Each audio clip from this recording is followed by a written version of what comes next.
OnePlus ear phones అన్నమాట. ఇది just ఇప్పుడే వచ్చింది. సో మనం దీన్ని అన్బాక్స్ చేద్దాము.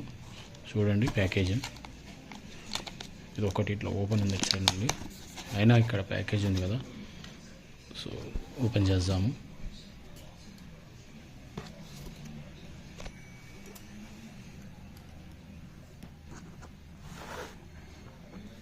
మీ ముందే ఓపెన్ చేస్తాను.